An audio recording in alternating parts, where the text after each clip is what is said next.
Buenas noches, ¿cómo están? Bienvenidos a un nuevo episodio de Fernet en la City. Un episodio que con Agustín lo pensamos cuando arrancamos este proyecto. Dijimos, bueno, cuando se acerque las elecciones en Estados Unidos vamos a hacer un episodio especial, internacional, vamos a hablar con analistas, vamos a intentar entender de qué se trata. Una especie de Super Bowl de las elecciones, Copa Libertadores de las elecciones, Champions League de las elecciones. Bueno, tiene muchos condimentos, ¿no? No es una elección normal, en primer lugar porque se trata de una superpotencia con implicancias globales.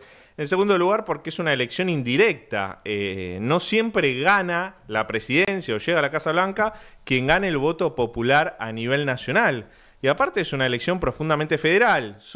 No es una elección sola, son 51 elecciones, 50 estados más Washington D.C., lo que define quiénes son los delegados que van al colegio electoral, que luego en el colegio electoral el candidato que tenga una mayoría, bueno, es elegido presidente y es el que finalmente el año que viene va a llegar a la Casa Blanca. Pero bueno, basta de preámbulos, vamos a saludar a Agustín Jamele. ¿Cómo andás, Agustín? Buenas noches, Lean, buenas noches a todos los que están del otro lado. Sí, me acuerdo cuando empezamos por marzo que me dijiste, yo quiero hacer este programa en noviembre. Y yo me acuerdo que dije, falta un montón.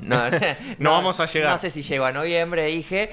La verdad que pasó rapidísimo, ya estamos acá y pasaron un montón de entrevistados. En ese primero fue Matías Culfas, después vino, bueno, Luis Escola. Han venido también jóvenes referentes políticos que ahora están muy activos en redes sociales. Algunos que nos gustaría quizás tener un poco más lejos que otros, pero bueno, no importa. Diego Giacomini también. Diego Giacomini también ha venido por acá. La verdad que ha sido un año muy, muy intenso. Estamos muy contentos. Pueden ver todo en el canal de YouTube que estamos transmitiendo en este momento, que es Fernet en la City. Y nos encuentran también en Instagram y en Twitter con el mismo arroba Fernet en la City. Encuentran ahí todas las entrevistas pasadas. Y muy contento de esta. La verdad estoy entusiasmado. Es un tema que vos manejás muchísimo mejor que yo. Yo vengo acá más a aprender, a hacer algunas preguntas. Yo también vengo a aprender. Bueno, por lo que me dijiste, tenemos dos muy buenos invitados. Ya de a poquito empezamos a generar ahí el mood de lo que va a ser esta noche.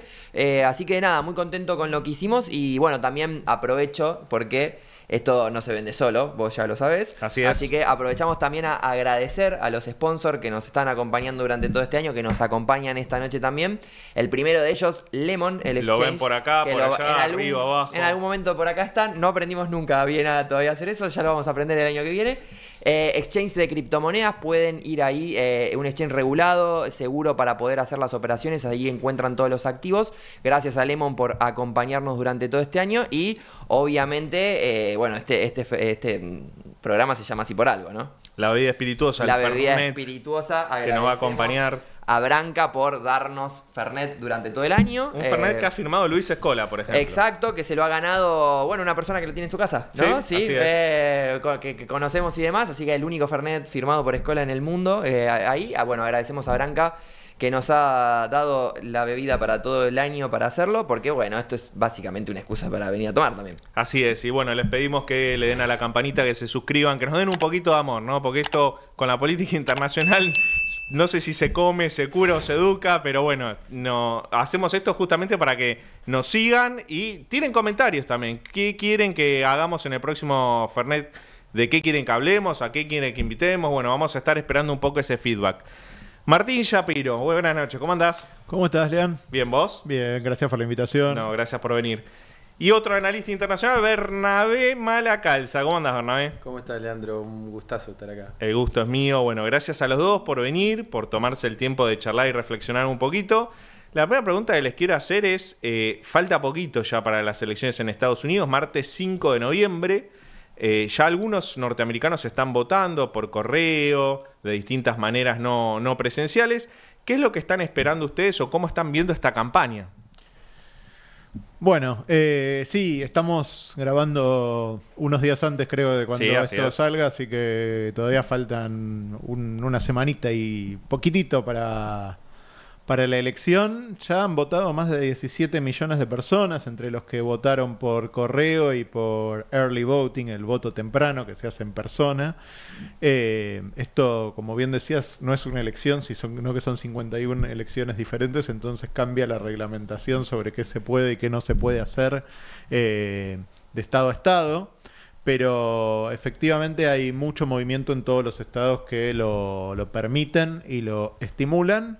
Y estamos viendo un movimiento muy, muy entusiasta. Creo que una tendencia que aparecía en la pandemia de votar tempranamente, que habían abrazado sobre todo, y no presencialmente, que habían abrazado sobre todo los demócratas, se ha extendido. Esto de votar antes ha llegado para quedarse. Entonces me parece que un primer dato es que los republicanos también hoy están abrazando modalidades de voto temprano.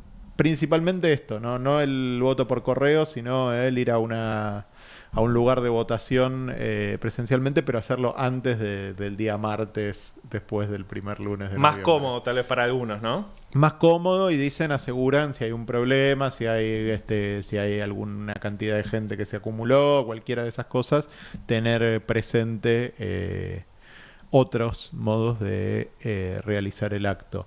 Me parece que hoy la movilización que están teniendo los republicanos a la par de los demócratas en este sentido es significativa, y hoy creo que hace más difícil también proyectar qué necesita cada uno para la elección, porque bueno, este tipo de movimiento es novedoso, realmente novedoso.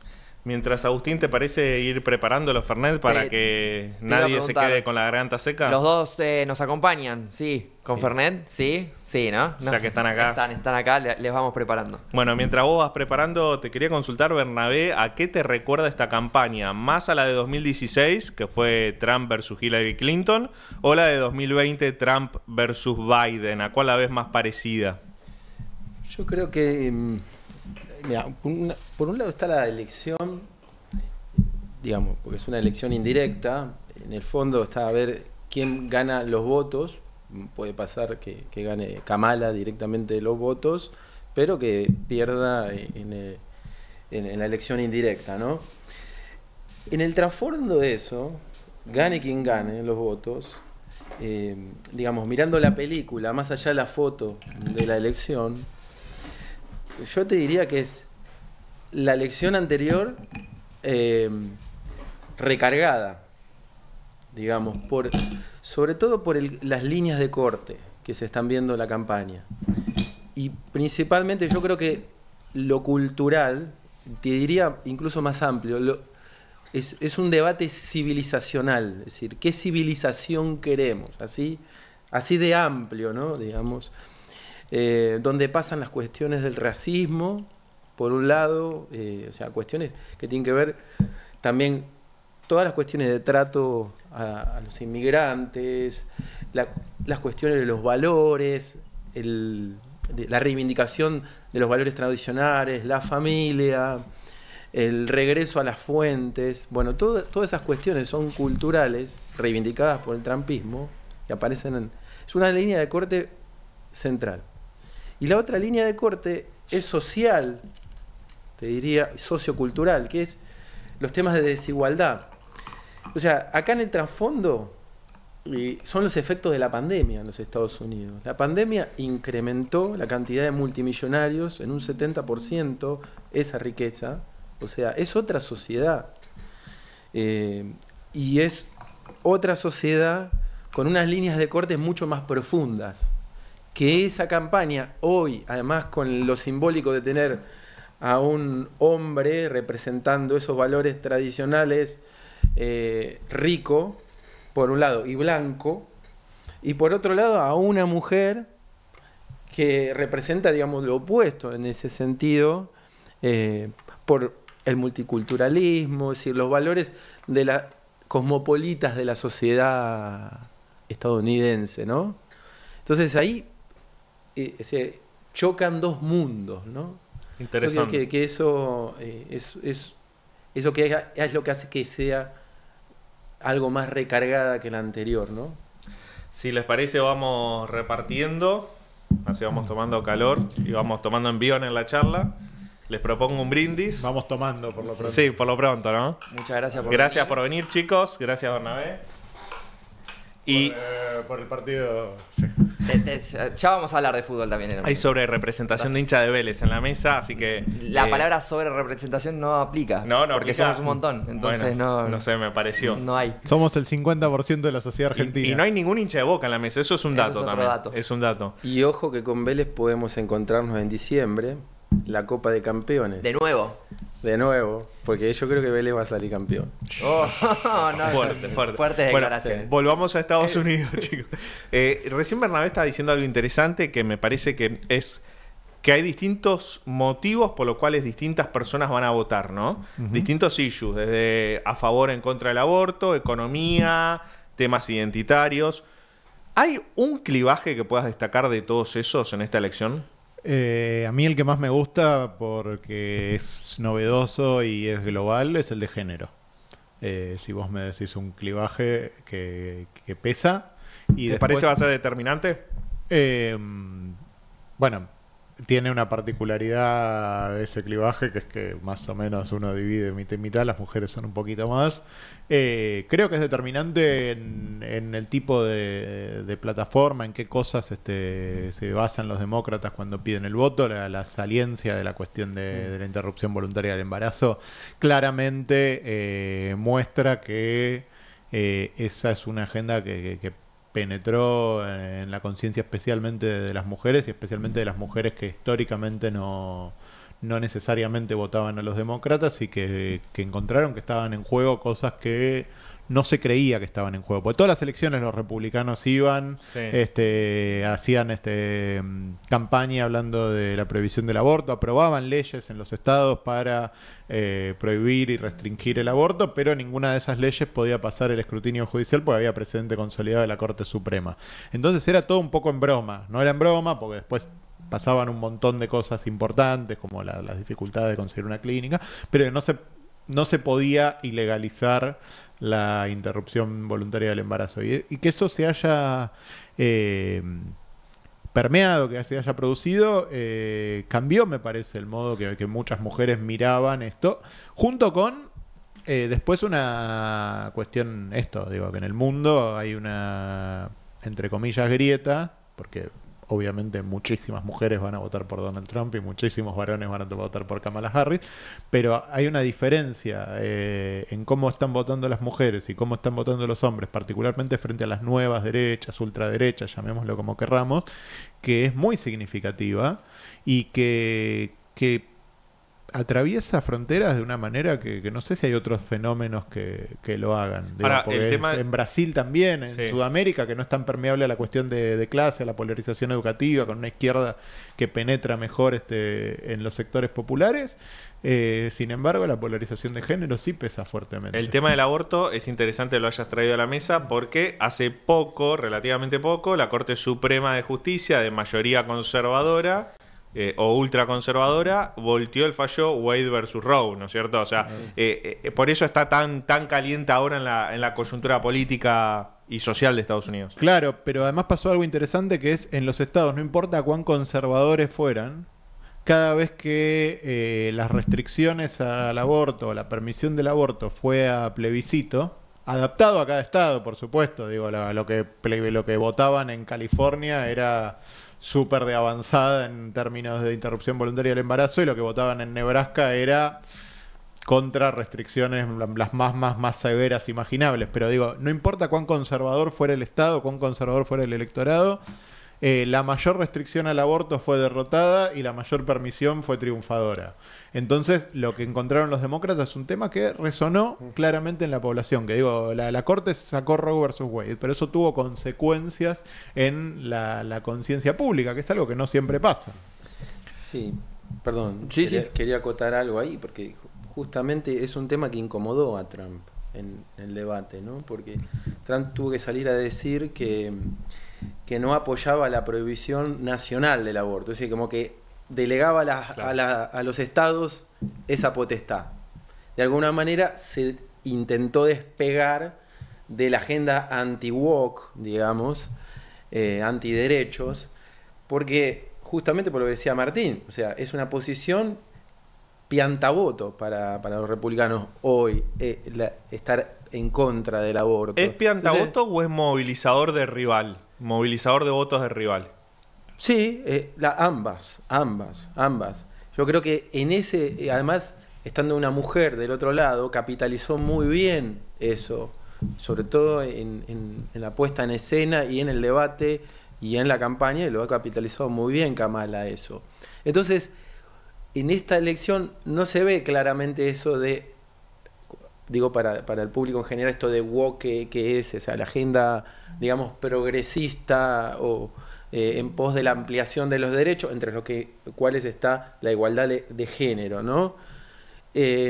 No está tan nítido eso hoy, sobre todo en el tema de aborto, pero sí, por ejemplo, en el tema inmigrantes. Es decir, la xenofobia, el rechazo a el otro, el extranjero, que viene a robarnos el empleo o viene a, digamos, a plantear una amenaza a nuestra cultura, a nuestros valores tradicionales. Ahí sí, pero con el tema del aborto, potencial amenaza de perder votos. Sobre todo teniendo en cuenta lo que pasa en el mundo con las nuevas derechas y la polarización. Ellos explotan la polarización para las elecciones, pero como que se vio en Brasil es que el voto de las mujeres terminó definiendo la elección a favor de Lula. O sea, yo creo que están viendo eso y por eso el tema del aborto ahí es como hicieron, digamos, no se metieron de fondo, ¿no? En la campaña los republicanos. De lo que estuvieron diciendo tengo dos consultas, una es por lo que decías de la xenofobia y demás, pero antes de ir ahí una mirada un poco más global. Hace poco tengo un conocido que estuvo en la conferencia demócrata, que se hizo creo que hace 1 o 2 meses recientemente en Chicago. Y lo que él me decía era, definitivamente el Partido Demócrata se convirtió en un partido de élite. Eso era lo que él vio en ese espacio. Cuando uno piensa en élite en Estados Unidos, piensa quizás en las dos costas, ¿no? En quizás Nueva York y del otro lado San Francisco, California, que es totalmente distinto a lo que pasa en el centro del país, que quizás como argentinos uno tiene más ubicado esos dos y no tanto el centro de lo que pasa ahí. Esto que decías vos de la agenda woke, anti-woke, que se está escuchando mucho, esa división, ¿cuánto genera en la elección teniendo en cuenta que quizás tenés 2 Estados Unidos, ¿no? Lo de la costa, que quizás es una agenda más progresista, más de élite, más demócrata, y en el centro que quizás encontrás a un norteamericano mucho más laboral, que más del campo, mucho más rural, que quizás está más a favor de Trump, digo, hablando en términos generales, ¿no? Sí, yo creo que Kamala o sus asesores de campaña lo ven eso claramente, digamos que hay una percepción de que el partido se ha vuelto elitista, que hay una percepción de que esa agenda woke incluso es una agenda cosmopolita, más urbana, más de las grandes ciudades, más de, digamos, clases medias altas, digamos, un votante calificado, formado, con estudios terciarios, etcétera. Supongamos esa categoría. Ahora, lo ven, pero también entienden que, o sea, que el discurso que puede, digamos, acaparar mayor atracción de votos es un discurso más moderado. Por eso lo que está haciendo Kamala es apelar a la clase media. O sea, no está diciendo es esto contra esto, sino que está hablando de un discurso que apela al fortalecimiento de la clase media, lo cual indirectamente está hablando de las desigualdades. Es decir, si hay una clase media más fuerte en Estados Unidos, por lo tanto, va a haber, digamos, menor preponderancia de los ricos en la agenda, ¿no? Lo está diciendo, pero de manera indirecta, ¿no? Evitando la confrontación en ese sentido, para también ganar o como estrategia quizás, para ganar atención en los estados, sobre todo medios del centro de Estados Unidos, zonas más rurales, si querés, y que necesita también de ese apoyo.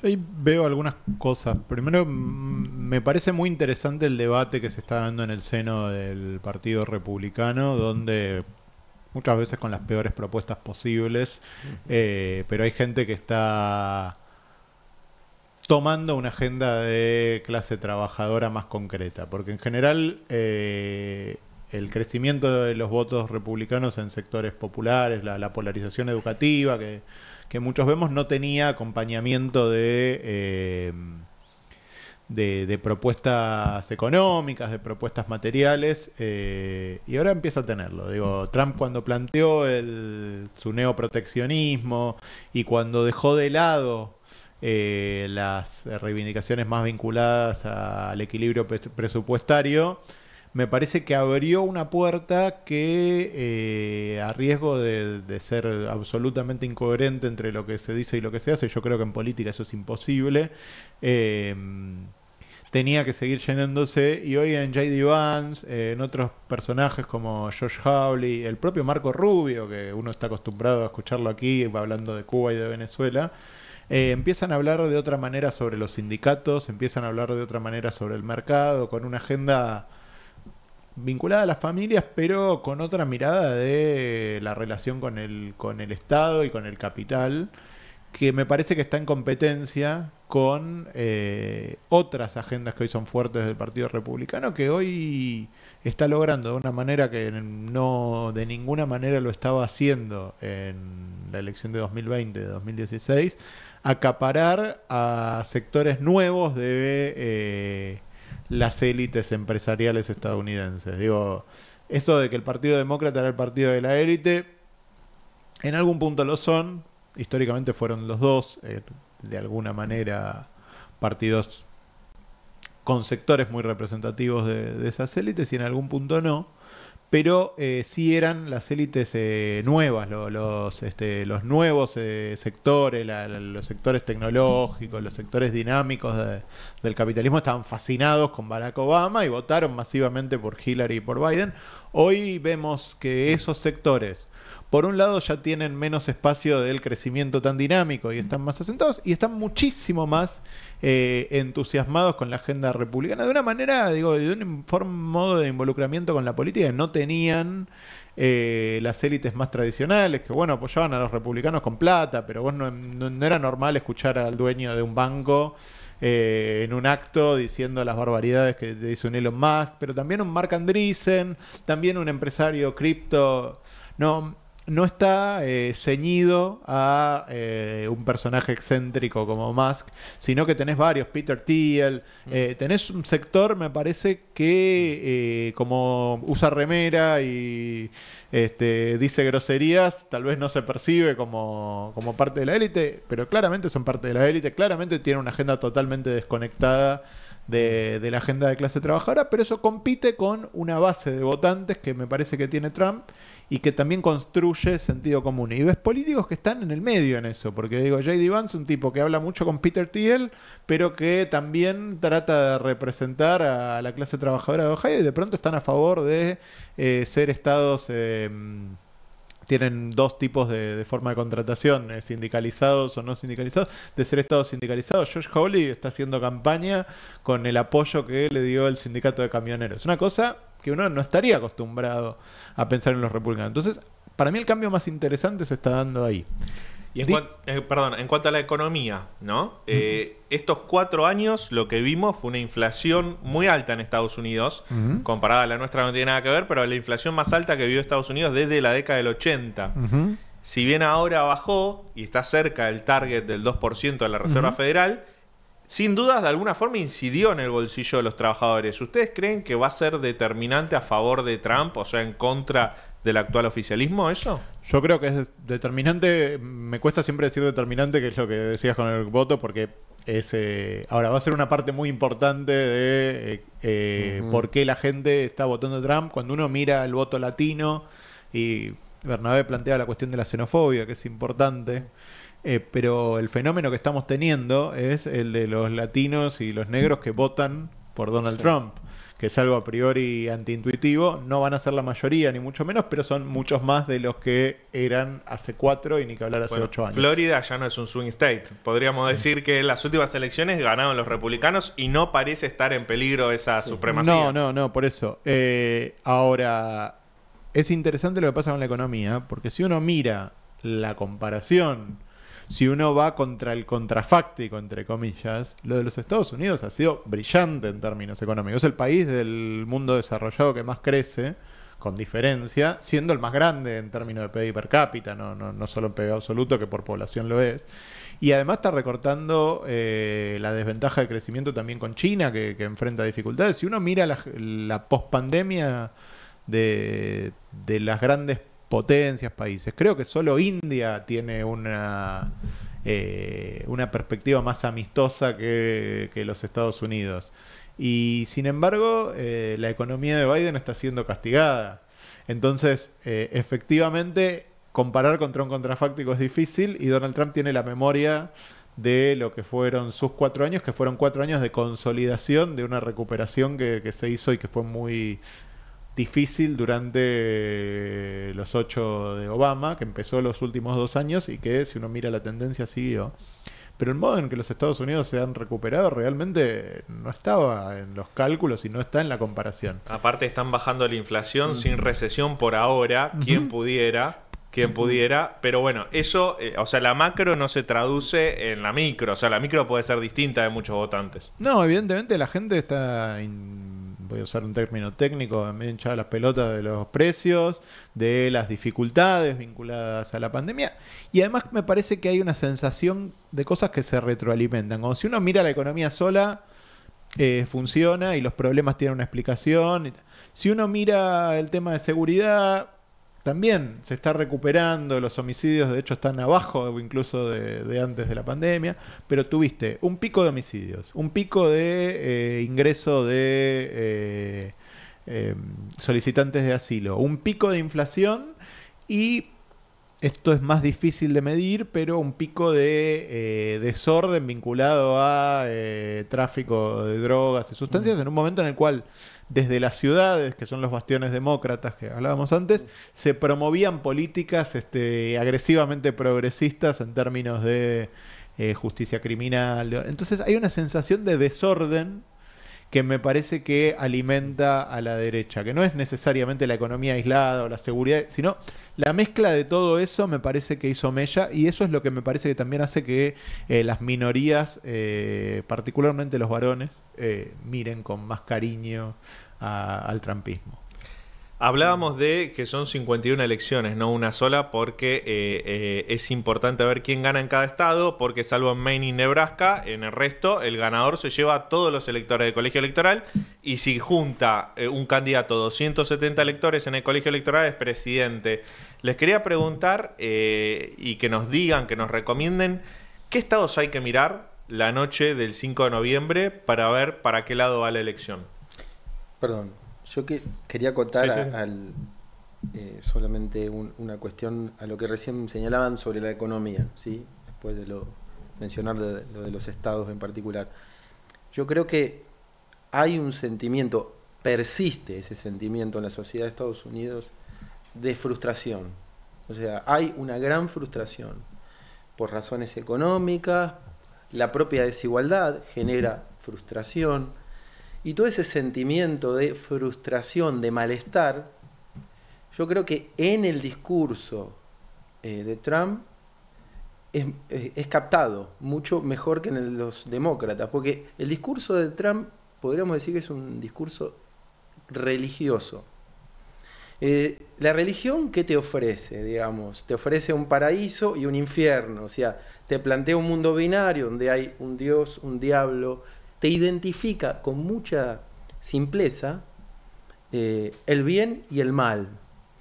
Y eso lo hace muy bien. Y dentro de ese esquema que tiene Trump de pensamiento, que capta esa frustración muy bien, dentro de ese esquema, la separación que se hace entre el bien y el mal se la hace desde teorías conspirativas. ¿Sí? Siempre hay una conspiración, los inmigrantes que comen animales, las harinas de la frontera, así la llama a Kamala, a él.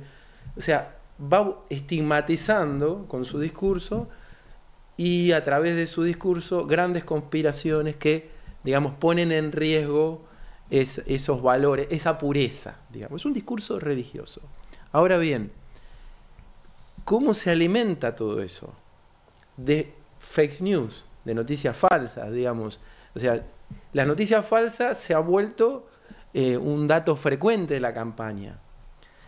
Y por más que incluso en el debate hubo fact check, ¿no? Es decir, que los propios periodistas hacen, contrastan, dicen, no, esto no es así, esto no pasó, esto tampoco pasó. Por más que exista eso, en la religión lo que manda es la creencia. Es decir, la población elige creer. O sea, no importa si es verdadero, si lo que se dice es verosímil. O sea, lo que manda es lo verosímil y no lo verdadero. Y eso Trump lo sabe y es un gran actor y conoce al dedillo eso. Por eso yo creo que Trump entiende perfectamente eso. Que de alguna manera, eso yo lo veo en los demócratas y no construyeron una religión frente a eso. Estamos hablando de religión cívica en el sentido... Sí. no las religiones, instituciones, ¿sí? Pero eso creo que el trumpismo lo fortalece. Ahí tiene una cosa espectacular conceptualmente, que es que logra que la gente no tome en serio algunas cosas que afirma. Lo toman como, bueno, está intentando graficar algo. Está medido.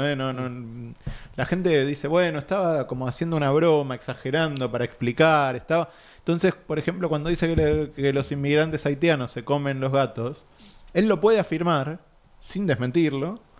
Y la gente ya decodifica qué es lo que quiere escuchar de lo que él dijo. Es una construcción discursiva muy particular y que se le da a muy poca gente es como un show de Apprentice. Sí, pero además esa liviandad en la interpretación. Creo que si Kamala Harris hiciera algo parecido sobre Donald Trump, aunque es difícil exagerarlo, no tiene ese efecto. Entonces, lo que él dice que tiene que ver con la construcción del liderazgo, dice religioso, no me parece mal, no lo voy a disputar. Pero el tipo de liderazgo que tiene, el tipo de carisma que lleva adelante, bueno, te trae estas cosas. Perdón por eludir lo de los estados, podemos... Sí, ahora lo vamos a hablar. Y una cosita antes de ir ahí, porque quiero tomar algo que dijiste vos en un momento que sobre todo quizás tiene mayor permeabilidad en jóvenes. Hay algo que recomiendo mucho, hay un analista que es demócrata, lo digo, pero que se llama Scott Galloway, que él habla mucho de la nueva masculinidad en Estados Unidos, de este segmento de jóvenes que en un tiempo se denominó incels, no sé si se siguen denominando igual, muy votante de Trump, pero que tiene cierta dinámica de no tienen trabajo, no tienen futuro, no tienen pareja. De hecho, está medido que en Estados Unidos las mujeres cada vez salen con hombres más grandes porque son quienes están acumulando la riqueza, y él dice, tiene que derramar la riqueza a los más jóvenes porque si no, eso genera resentimiento y todo esto. Trump, todo esto que ustedes dicen de la religión, en ese segmento de jóvenes lo capta muy bien, ¿no? Parece que está ahí como muy medido eso también.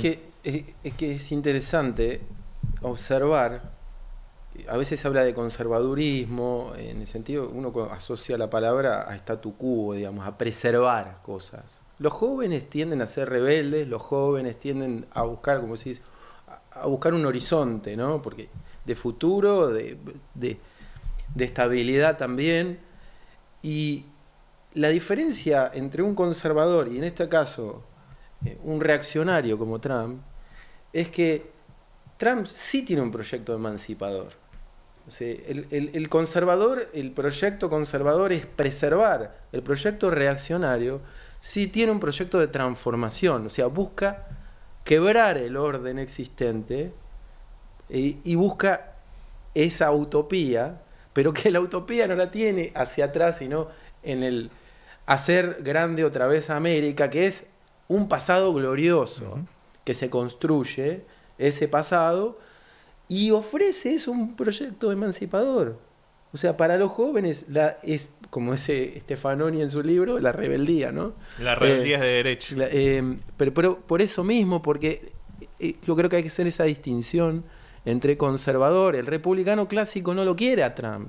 ¿Por qué Bush se opone? ¿Por qué está Condoleezza Rice escribiendo en contra de Trump? Porque los conservadores están incómodos con todo esto. Puede ser un proyecto reaccionario en ese sentido.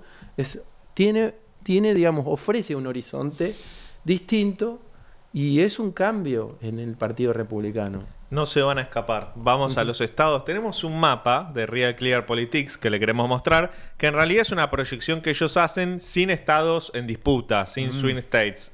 Es el de 2024, aviso para que lo puedan ver. Esa proyección le da ganador hoy, con las encuestas que hay hoy, faltan, como dijo recién Martín, más de 10 días para las elecciones, le dan ganador en el colegio electoral a Donald Trump. Pero yo les quería preguntar por qué estados están en disputa o cuáles creen ustedes que van a ser los más reñidos, donde el que gana por un voto se lleva a todos los delegados para el colegio electoral y donde puede estar la diferencia de cuál es el ganador. Sí, se habla en general de 7 estados. Pensilvania, bueno, la proyección de Real Clear Politics, como todos los sitios que proyectan, digo, si yo uso más VoteHub, por ejemplo, que son más demócratas y te da otra cosa, New York Times te da una cosa muy peleada con Kamala ganando, VoteHub te da más, no importa. Esos 312 significa que en este mapa Trump está ganando todos los estados que estarían en disputa. Los 7 Ellos estados hacen acá, un promedio de encuestas, ¿no? Sí, pero todos los agregadores de encuestas tienen distinto peso y distinta... Así que solo digo, hago esta salvedad.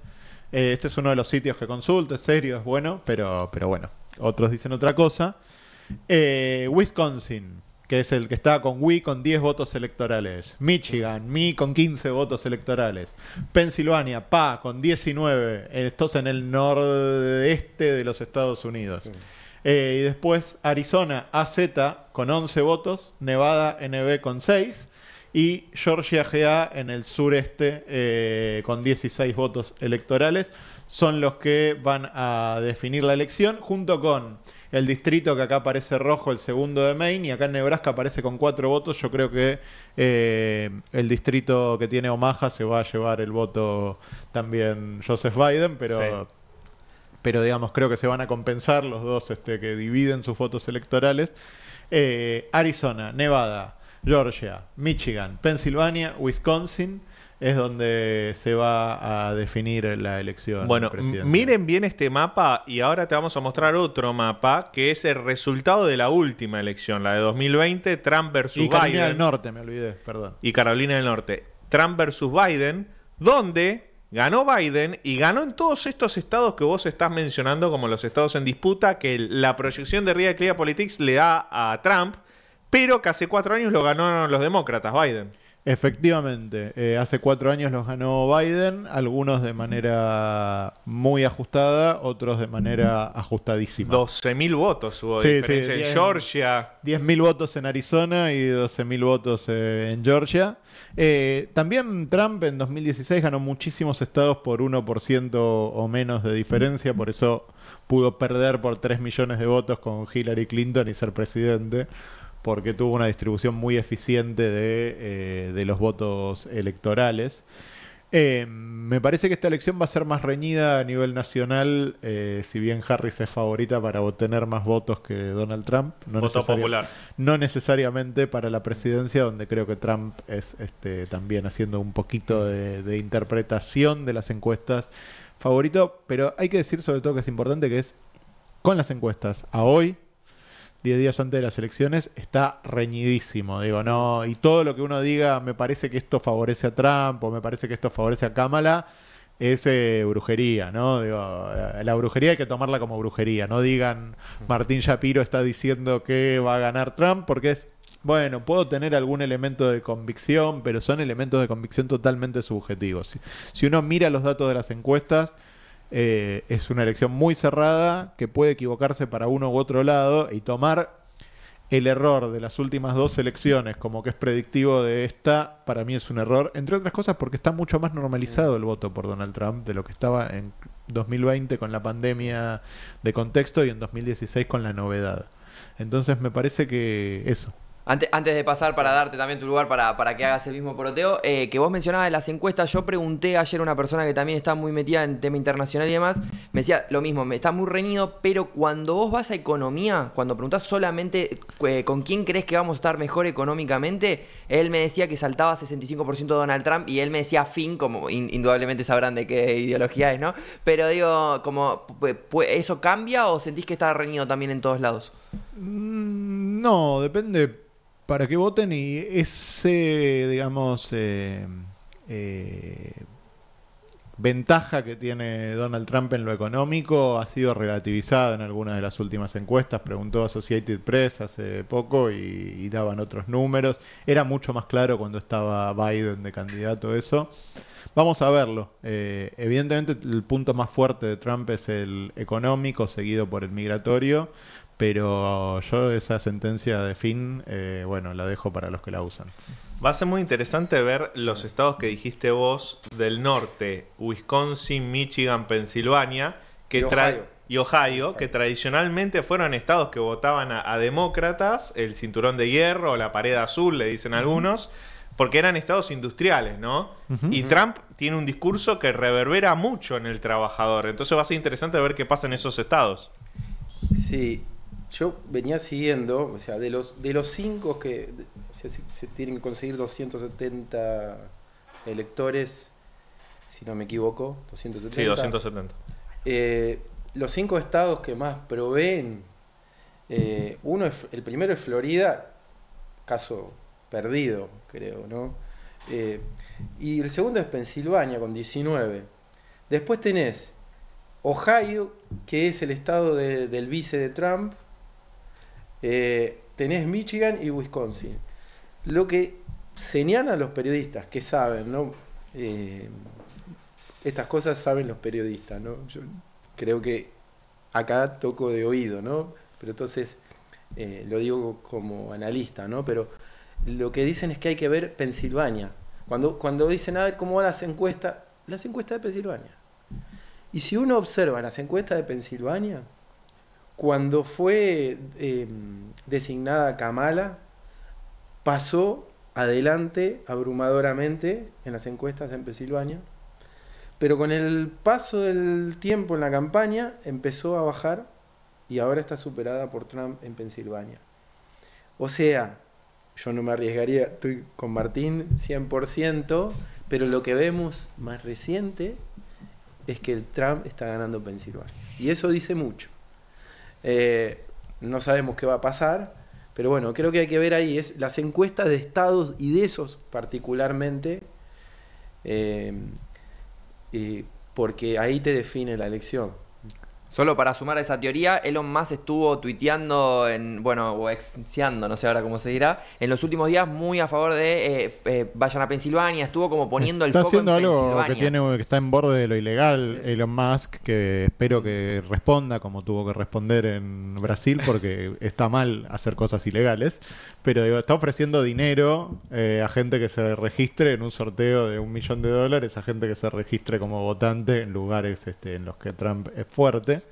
Te ofrece para registrarte, entre comillas, claro, pero recordemos que en Estados Unidos no es obligatorio votar y para votar tenés que estar registrado y depende del estado te piden distintos requisitos para estar efectivamente registrado. Bueno, Trump está haciendo Musk está haciendo una campaña de registración que tiene un premio monetario y eso toda la gente, no solo demócratas que escuché más o menos seria, que entiende de temas legales, dice que es ilegal y que es una ofensa criminal.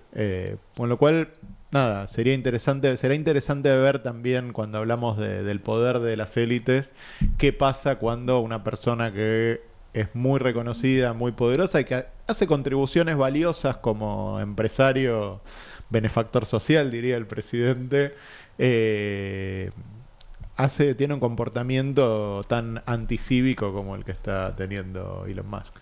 Vamos al impacto internacional de la elección, Bernabé. ¿Qué distinto liderazgo de Estados Unidos en el mundo te imaginás si Trump vuelve a la Casa Blanca o si Kamala Harris es electa? ¿En qué se van a diferenciar y en qué va a haber continuidades? Hay una primera mirada, ¿no?, que suele prevalecer y que se repite, sin entrar en profundidad, generalmente, ¿no? Que Trump es aislacionista, por lo tanto, Estados Unidos va a salir de conflictos internacionales, mientras que Harris es fervientemente más belicista, más defensora de valores, más de visión que las democracias deben prevalecer sobre las autocracias, que va a apoyar fuertemente a la OTAN, mientras que Trump va a salir o va a desfinanciar, que va a apoyar fuertemente a Ucrania en contra de Rusia, mientras que Trump va a buscar una negociación.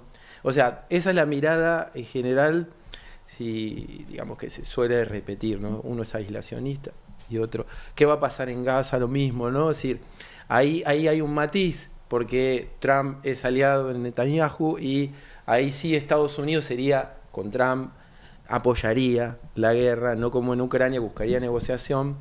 En cambio, y a la vez Kamala continuaría con el apoyo que está sosteniendo Biden. Pero esa mirada, digamos, yo creo que simplifica un poco la cuestión. Creo que hay que, tanto Trump como Kamala tienen matices, digamos. Digamos, en las políticas exteriores, sobre todo teniendo en cuenta estas dos guerras, Ucrania y Gaza. Por un lado, la cuestión de que si Trump claramente va a desfinanciar a la OTAN, o sea, va a dejar de prestar el apoyo que requiere Ucrania para seguir en la guerra, si claramente va a ser así, si eso es posible en términos del apoyo que requiere en el Congreso. Porque también hay que tener en cuenta que en la elección no solo se define el presidente, sino también la representación legislativa. Entonces, ¿qué va a pasar con eso? Porque el apoyo de ayuda y todo eso requieren, y lo mismo el compromiso, ¿qué va a pasar con el consenso interno, ¿no? Y por otra parte, de Kamala, cuando uno de los ejes centrales de la campaña es que las atrocidades que está cometiendo Israel en Gaza y se le achacan al Partido Demócrata por apoyar eso y queda en una posición incómoda a Kamala, entonces Kamala tiene que salir a decir que apoya a Israel, pero no, o sea, está en una situación en la que Trump aprovecha y dice que es Palestina. O sea, ubiquémonos en el contexto interno de los Estados Unidos, cómo Gaza está... Algo parecido le pasó a Obama, ¿no? Obama, sí, que le remarcaban su segundo nombre, Barack Hussein. Claro. Y que aparte que él en algún momento tuvo alguna crítica con Israel y tuvo una relación muy mala con Netanyahu, ¿no? Sí, hay una cosa que me parece interesante que creo que estaba subyacente en lo que decía Bernabé. Voy a tratar de explicitarla porque me gusta bastante, que es: no hay hoy en la élite estadounidense, me parece, una diferencia de mirada sobre cuáles son los problemas que los Estados Unidos enfrentan a nivel internacional.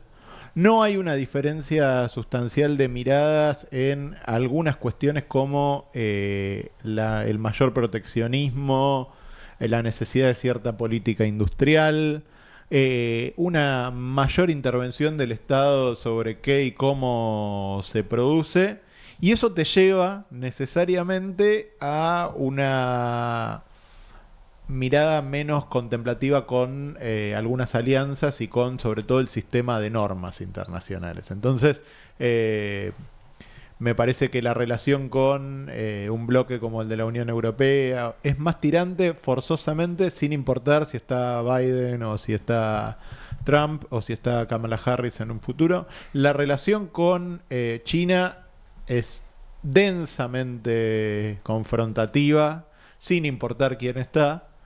Ahora, me parece que el modo en el cual se ejerce el liderazgo de los Estados Unidos es lo que cambia, y ahí hay dos cosas que vos señalabas y que me interesaría hacer acento, que es una forma de hablar, de narrar que tiene el trumpismo, que lo hace, que no tiene lo que los yankees dicen accountability, no rinde, no da explicaciones, tiene muy poco que explicar y muy poco que mostrar un método, una coherencia. No lo ha tenido incluso cuando era presidente. Ha sido bastante ecléctico. Él lo dice: me gusta ser impredecible.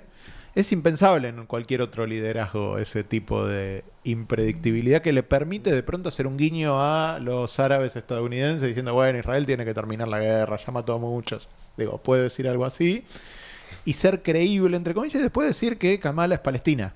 Digo, puede hacer las dos cosas a la vez. Ahora, hay coincidencia de que el principal adversario internacional de Estados Unidos es China. Sin lugar a dudas. Ahora, no hay matices ahí porque Trump parece tener un martillo que es el de las tarifas, el de los aranceles. Te subo los aranceles, ya lo hice, lo vuelvo a hacer. Sí.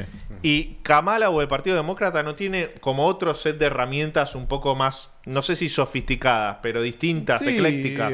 Más apuntadas, ¿no? Más delimitadas. Ellos lo llaman una cerca alta pero pequeña para bienes estratégicos, un tipo de confrontación más manejada. Sí, hay diferencias por eso en el modo en el cual se enfrentan los grandes problemas.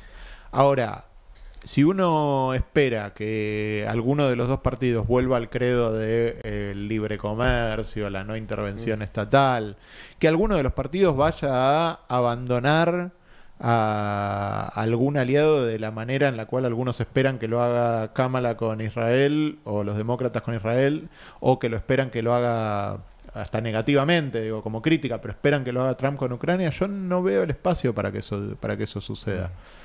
No lo veo honestamente, así como no veo el espacio también, si uno lo trae a la Argentina, para que la política del Fondo Monetario cambie sustancialmente si es uno u otro. Me parece que los determinantes estructurales pesan mucho más de lo que se da crédito. Sí, coincido 100% con Martín. Hay una continuidad en la mirada, en las prioridades sobre todo, y en cuestión China, la rivalidad con China es central. Lo que está predominando, ya no en las élites, el Partido Demócrata, el Partido Republicano, sino en la sociedad norteamericana, es una mirada no sofisticada sobre China. Es decir, China como amenaza, China como diablo, China, o sea, se simplifica. Y la cuestión es de la guerra comercial, del desacoplamiento tecnológico, las cuestiones de valores, democracia versus autocracia, dan rienda suelta a toda esa dinámica que no solamente es discursiva, sino que propiamente hay un apoyo social fuerte a eso, ¿no? Ahora, si vemos datos, estaba viendo esta semana datos interesantes de movilidad entre chinos y estadounidenses. 300.000 chinos estudian en Estados Unidos. 1.300.000 chinos estudian fuera de China. Están becados y están intentando comprender el mundo desde primera mano. ¿Saben cuántos estadounidenses estudian en China? 700. Muy poquito. O sea, eso te representa que China tiene una mirada mucho más sofisticada de las contradicciones, de los dilemas, de la diversidad de la sociedad norteamericana que la que tiene Estados Unidos de China. Los datos, además, hay algo muy ilustrativo, ¿no? La hija de Xi Jinping, Xi Minze, estudió en Harvard, psicología. O sea, no solamente los chinos que van, sino la élite china y los principales intelectuales que circundan a Xi Jinping estudiaron en Estados Unidos. Te la doy vuelta. También eso revela que Estados Unidos tiene más poder de atracción. Las universidades de la educación de Estados Unidos tienen como más influencia, más poder blando que todavía las de China. Además del inglés, que es mucho más atractivo y mucho más complejo estudiar, además en China, ¿no? Pero también en el fondo de eso están las becas, es decir, qué financiás, qué apoyás, cómo promovés el intercambio cultural, que es la base. Y un dato más, recientemente estamos observando los movimientos bilaterales, casi como un estado de Apple en China. ¿Qué está diciendo Apple? O sea, no solamente que no se quiere ir de China, sino que quiere invertir más. Y los iPhone, los chinos usan iPhone, los iPhone además se ensamblan en China, en Shenzhen, por empresas taiwanesas. O sea, eso te ilustra el nivel de interdependencia que hay y a la par la mirada no sofisticada, trabada, una mirada simplista, conspiranoica en Estados Unidos, gobierne quien gobierne, ¿no? Quiero sumar ahí para meter en algo que estuvieron hablando mucho de conflictos bélicos y demás y cómo puede definir. Quiero hablar un poco de cómo definiría a los mercados en general, como se lo dice. En una mirada muy simplista, en general te dice, bueno, los mercados están priceando una victoria de Trump. Trump dice, bueno, le voy a bajar ciertos aranceles también a empresas internas, impuestos. Eso haría que las empresas ganen más plata, acciones irían más rápido, más arriba. Eso es una mirada más... pero con lo que decías vos, te lo pongo también con, por ejemplo, inteligencia artificial y la producción de las placas de los chips. Hay algunos chips que se producen en Taiwán, después tienen un componente que está en Holanda y después llegan a Estados Unidos. Digo, entiendo ese dinamismo que vos decís en tema de que hoy ya es todo global, no pasa solo por un país. ¿Cómo ven los mercados o los altos grupos concentrados de fondos y demás? Viendo a ver quién gana, ¿no? Se habla más de que estarían más a favor de que gane Trump, pero recién me estaban haciendo caras como que no lo ven tan quizás tan determinante. No, con lo que... Solo una acotación breve, con lo que decía Martín de Elon Musk, es una gran hipocresía lo demás. Porque, ¿dónde están las inversiones de Tesla?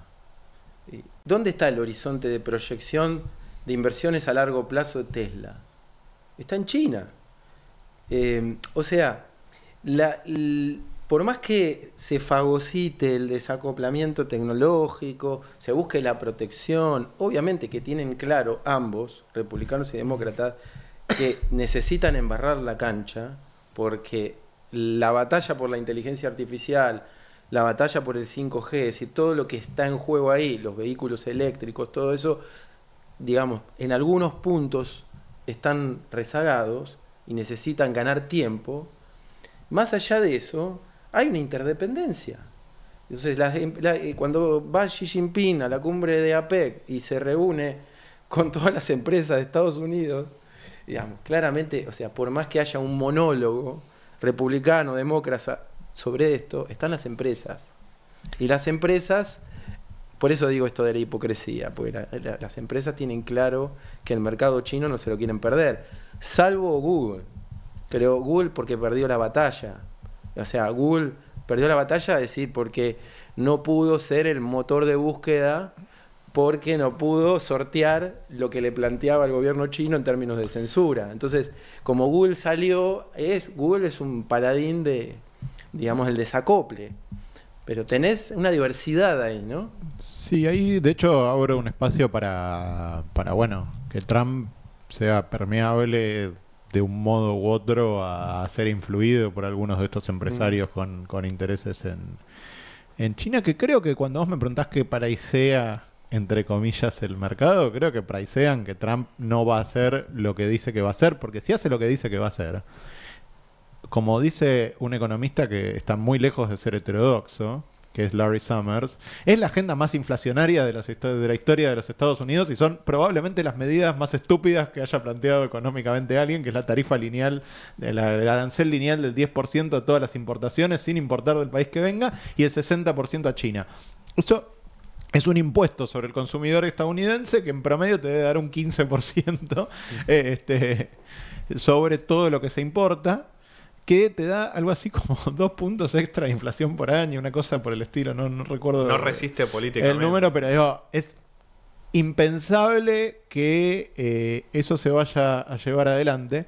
Y después Estados Unidos además tiene un problema de déficit y deuda hoy, que no lo tenía con las tasas al 0, al 1%, donde había gente muy moderada que decía, che, hay que gastar más. Se nos fue la mano con la austeridad presupuestaria. Después de la intervención en la pandemia, que fue la más grande que tuvieron en cualquier lugar, también parte del éxito de los Estados Unidos en enfrentarla fue no ponerse límites en cuánto iban a poner. Después de la pandemia, después de la inflación, hoy las tasas de interés están altas, los intereses de deuda son altos y efectivamente se viene para adelante una necesidad de una corrección presupuestaria, que no es enorme, pero es necesaria. Entonces, si vos vas a hacer el tipo de rebajas impositivas que propone Trump y como dice Trump, no vas a recortar la seguridad social, vas a tener un problema de endeudamiento.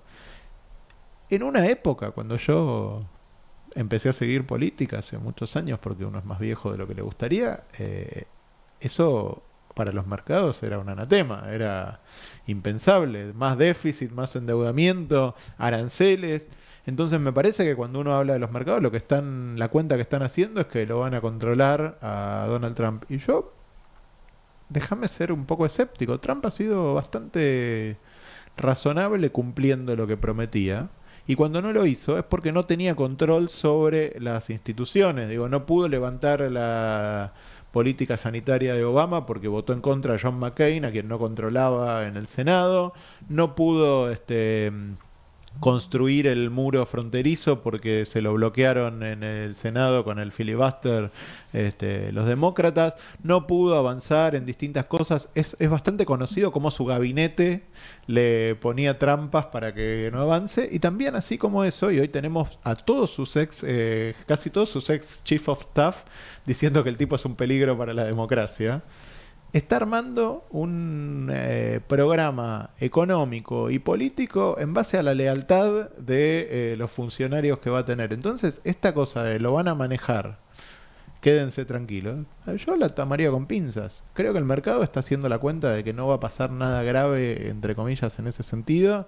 Y hasta que lo va a manejar Elon Musk, dicen algunos. O sea, salió un artículo muy bueno en The Atlantic de Elon Musk diciendo que con él va a conseguir todo lo que quiere. A mí me parece una mirada por lo menos ingenua, porque la lapicera la va a tener Donald. Hablemos un poquito de Argentina. ¿Qué cambia para Argentina si llega Trump de vuelta a la Casa Blanca o si Kamala es la presidenta? Yo creo que en ambos casos, diferentes reparticiones de este gobierno, o sea, los temas de política exterior tienen un fuerte componente personalista, te diría bipersonalista, el presidente y su hermana.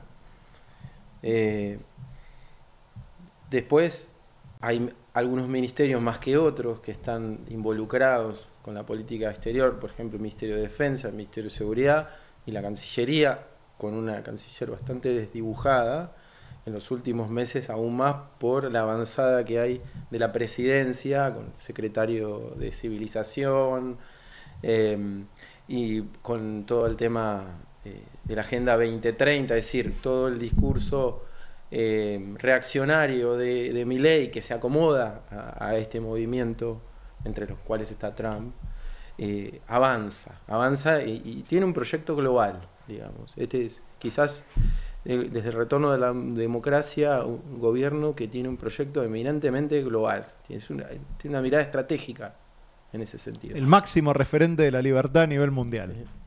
Bueno, que en esa cuestión yo creo que están festejando los dos triunfos. ¿Por qué te lo digo? Un triunfo de Harris es la continuidad de lo que ya está, la estabilidad mismo del embajador Stanley, que hoy está funcionando de manera muy aceitada con el gobierno, es la continuidad de todas las políticas otanistas, si querés, a las que aspira a ingresar el Ministerio de Defensa, sobre todo, tiene un fuerte alineamiento ahí, o sea que, sobre todo el Ministerio de Defensa estaría simpatizando fuertemente con un triunfo demócrata. Por más que pueda haber disidencias en términos de agenda a nivel multilateral, ¿no? Por ejemplo, igualdad de género, cambio climático, son temas en los que chocan con los demócratas, pero en temas militares, de seguridad, festejaría un triunfo demócrata. Lo harían en silencio, obviamente, pero... Y un triunfo de Trump, obviamente que se festejaría desde de punto de vista ideológico, por la coincidencia, las afinidades tan claras, pero yo creo que no sería tan optimistas como son algunos en el gobierno, con todo lo que acarrearía un triunfo de Trump, digamos, lluvia de inversiones, financiamiento, destrabar en el Fondo Monetario, dolarización, digamos, ingreso de dólares para poder dolarizar, es decir, como que si Trump sería el sueño al que se aspira para poder lograr todos esos objetivos de política interna, entre ellos creo que el máximo es la dolarización, que no deja dormir eso, pero para eso se necesita antes levantar el cepo y otras cuestiones. Pero eso no pasaría. ¿Vos te imaginás que Trump va a ser una especie de Elon Musk, pero del sector público para Milei? Le da la foto, el abrazo, la reunión, pero inversiones o dinero fresco no. No, Trump no mediaría, como ya tuvo una experiencia con el Fondo Monetario fallida con Argentina, además de haber tenido un vínculo personal con Macri, que no lo tiene con Milei. O sea, hay un vínculo ideológico, pero no personal. Con Macri había un vínculo personal, además. Que esto lo dijo Claver Carón. O sea, el Claver, que fue presidente del BID, fue el presidente que impuso a Trump en el BID, ¿no? Klaver mismo en una entrevista señaló que eso no va a volver a pasar. Pero porque además la experiencia fue mala. Argentina se financió. No me gusta la simplificación que el sector político al que representé en algún momento hacía de se financiaba la fuga. Pero a fin de cuentas se prestó dinero que no se pudo retener en el país porque lo que generó fue una salida de capitales, no hubo un regreso de la confianza que se suponía que venía con el financiamiento del Fondo Monetario, no se pudo sostener la economía argentina y eso es lo que volvió no sostenible el endeudamiento. Entonces, volver a una experiencia en la cual lo que se financia es la fortaleza, entre comillas, de las reservas del Banco Central o de la capacidad de pago de Argentina, no es algo que yo vea en términos de financiamiento adicional, salvo que haya un programa convergente con el Fondo Monetario. Ahí yo veo que el equipo económico que encabeza Caputo ha hecho algo interesante para mí como estrategia de negociación, que es no hacen lo que el fondo dice que esto es lo que tiene, no siguen las recetas del fondo, pero como contrapartida le dan un ajuste mayor. Eso me parece que es una estrategia razonable para ir aprobando las revisiones, para tener algunos logros importantes en la discusión y en el mantenimiento del programa, que es un objetivo, digamos, de mínima para el gobierno, como era un objetivo de mínima sostener el swap con China, pero no creo que venga un financiamiento adicional solo por afinidades políticas. Ahora sí, me parece, y no le sacaría importancia a esto, cuando vos decías, tienen para festejar en cualquiera de los dos casos y tienen eventualmente problemas en cualquiera de los dos casos, yo estoy 100% de acuerdo, pero creo que es muy importante políticamente, o digo, si no sucede lo contrario, es muy importante políticamente un triunfo de Trump para el gobierno. No subestimaría en modo alguno el espaldarazo que significa políticamente para sectores a nivel mundial como el de Milei que Trump gane. ¿Por qué? Porque en el 2016, cuando Trump gana por primera vez, el mundo estaba en otro lugar. Hoy las derechas a nivel general en Europa, en Sudamérica, están muchísimo más consolidadas y por lo tanto Trump no es más mal visto, no es más un lastre. Digo, el gobierno de Macri apostó decididamente por Hillary Clinton, por más que había hasta una relación personal. Eso hoy no es así y el espaldarazo que significa que gane Trump sería grande y a su vez una derrota de Trump es un golpe para estos sectores porque han decidido identificarse abiertamente. Sí, perdón, ¿puedo? Sí. Coincido plenamente, o sea, se envalentonaría no solamente el gobierno, sino el proyecto político de... No, y le daría acceso a la Casa Blanca, ¿no? Un acceso directo, o sea, aceitaría los vínculos que ya están aceitados aún más. Yo creo que, bueno, el movimiento que hemos visto en las últimas semanas con respecto a China, ¿no? Un poco va en ese sentido. ¿En qué quiero decir con esto? O sea, aparentemente todo el mundo habla de un giro, ¿no? La mirada respecto de China, de Milei, en el programa de Susana Jiménez, que dijo que los chinos no piden nada a cambio, que solo quieren que nos los molesten. Se supo por una columna de Carlos Pagni que el embajador de Estados Unidos en Argentina lo supo esto antes y que Milei le dijo, ¿y qué quieren? Si ustedes no hacen nada con el fondo, nosotros, China no nos pide nada, vamos por China. Entonces, creo que ahí el punto está en que no hubo un cambio. Digamos, lo que está haciendo, Milei conserva la misma mirada sobre China, que es una mirada peyorativa. La ve como un mero socio comercial, no como una gran potencia.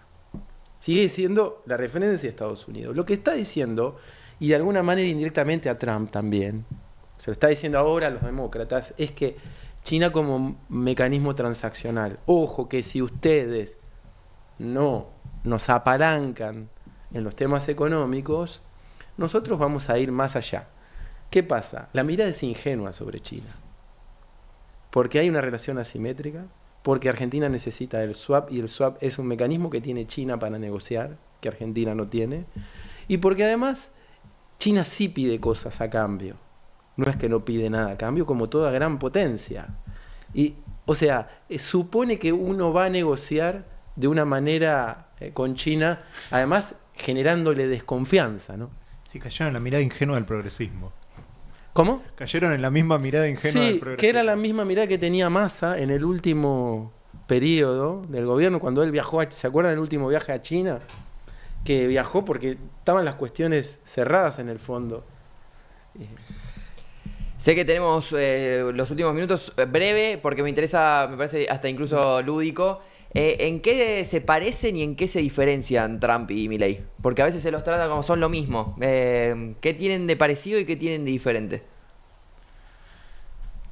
En el fondo es evidente, tiene que ver hasta con los contextos de los países. La mirada de Donald Trump es muchísimo más intervencionista que la de Milei, está mucho más apuntada a la clase trabajadora, es más proteccionista, le importan mucho menos las ideas de lo que le importan a Javier Milei. Me parece que se parecen en el tipo de disrupción sistémica que han generado, y me parece una cosa linda para pensar es Trump se apoderó en muy poco tiempo de algo tan consolidado como era el conservadurismo tradicional estadounidense del partido republicano, que representaba el Partido Republicano. Argentina, con partidos más débiles en ese sentido, me parece que estamos viendo un fenómeno parecido.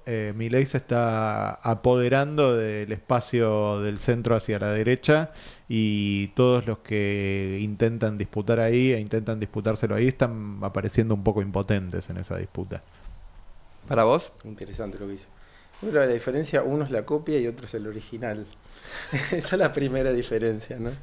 Porque hay una representación mimética de Milei, ¿no? Sí, de hecho, la hubo en Bolsonaro, y, digamos, Trump es visto como el referente central de la civilización. O sea, Trump representa la civilización occidental. O sea, es la referencia principal. Por eso digo, uno es el original, otro es la copia. En eso se diferencia. ¿En qué se parecen? Yo creo que, más allá del proteccionismo, todas esas diferencias que siempre la relación con la regulación y la desregulación, que en materia de política interna, yo creo que ambos son civilizacionistas. Digamos, esto no es nacionalismo. Milei incluso a veces declama soberanía, ¿no? Porque cuando fue a Naciones Unidas nombra la palabra soberanía, la nombra por Malvinas, o la nombra para no participar de acuerdos multilaterales. Y eso puede sonar a que es nacionalista. Yo digo, incluso Trump no lo es. Son civilizacionistas, es decir, el marco es más amplio que el nacionalista. Es mucho más amplio. Y además, en esa mirada, son supremacistas. ¿Qué quiere decir esto? Yo soy esta civilización, pero no solamente soy esta civilización, sino que soy esta civilización que se quiere imponer. Es superior. ¿Sí? Esa mirada, civilización y barbarie, ¿no? ¿Sí? No solamente aspiran a defender, a salvar a Occidente, sino a imponer a Occidente como la gran civilización. Por eso son supremacistas religiosos. Esa es mi mirada, ¿no? Eso es lo que se parece. Vamos cerrando. Le quiero hacer una pregunta a los dos para que dejen recomendación. ¿Qué recomiendan leer o a quién recomiendan leer?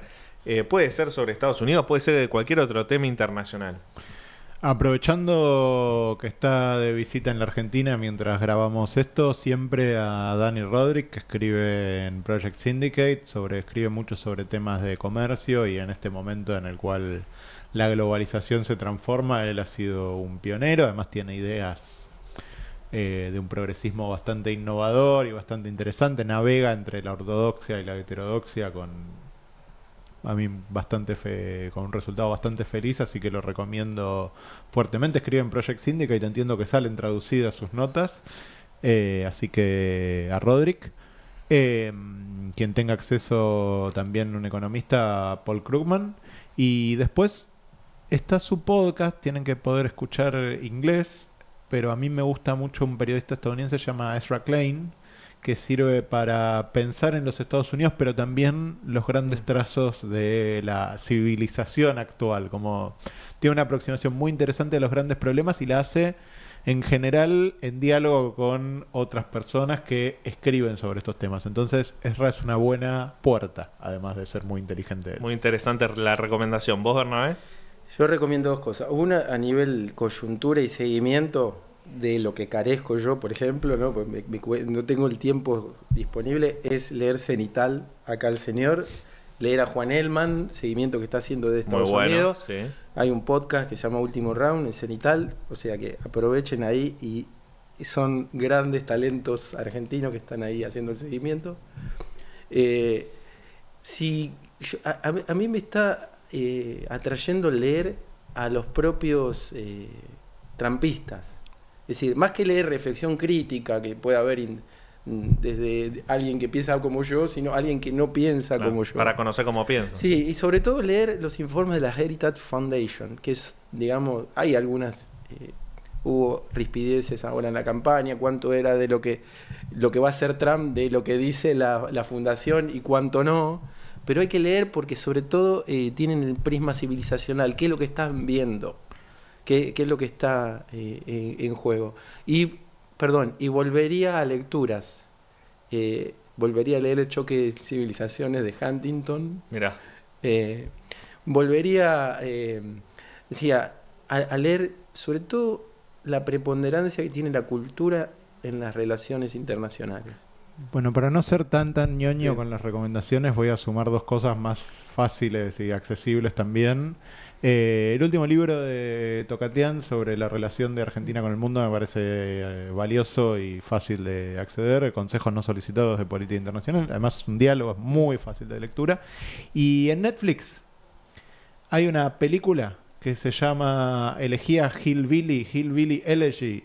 Está Meryl Streep, así que es fácil buscarla por la actriz. Es la adaptación en película del libro de J.D. Vance, el candidato a vicepresidente de Trump en los Estados Unidos. Hay una forma de ver el mundo que me parece que está reflejada ahí desde el lugar de un conservador de clase trabajadora y de los sujetos a los que busca en este momento representar. Buena recomendación porque me recomendaron el libro. Hace poco me recomendaron eso. Y yo para cerrar, porque viste que me gusta como llevar a la gente, incomodar un poco.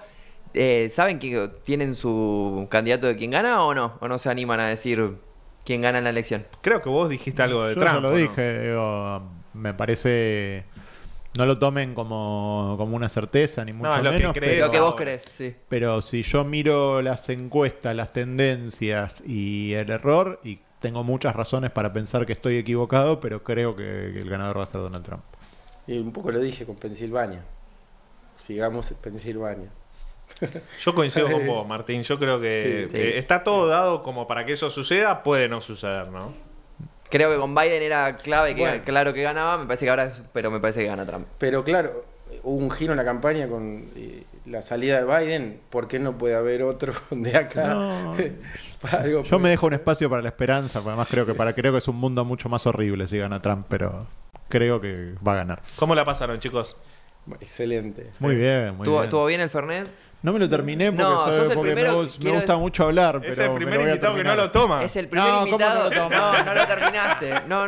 Sos el primero que no lo termina. Y encima hincha de Vélez como yo, me voy un poco dolido con eso. Pero bueno, se lo toma todo junto. Pueden armar un WhatsApp ahora, hinchas de Vélez. Tenemos que hacer ese grupo porque hay un montón. Sí, me lo llevo. Ya mejoró. Ahí está. Ahí se va caminando con lo que le queda. Pero bueno, la pasé muy bien. La verdad me parece que muy buen contenido para antes de la elección. Repasamos un montón de temas. Creo que quedaron cosas afuera, pero la verdad que tocamos un montón de cosas y te vas con mucha información. Está bueno. Sí, este programa lo vas a ver, lo podés ver antes de la elección o después, porque hablamos también de las implicaciones que tiene para la política internacional la victoria de cualquiera de los dos candidatos en Estados Unidos, Donald Trump por el lado republicano, Kamala Harris por el lado demócrata.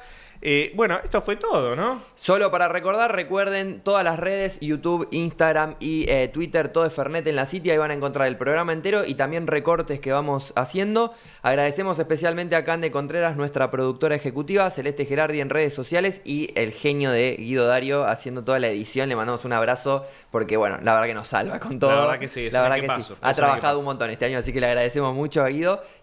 Bueno, Lean, gracias también por arreglar esto. La verdad que estuvo muy bueno. Y si te gustó, suscríbete, deja comentarios, propone nuevos invitados, porque como dijimos al principio, es un ciclo de entrevistas muy ecléctico. Hablamos con Escola, hablamos con Culfas, hablamos con Bernabé y con Martín. Nos vemos en el próximo episodio de Fernet en la City. Muchas gracias.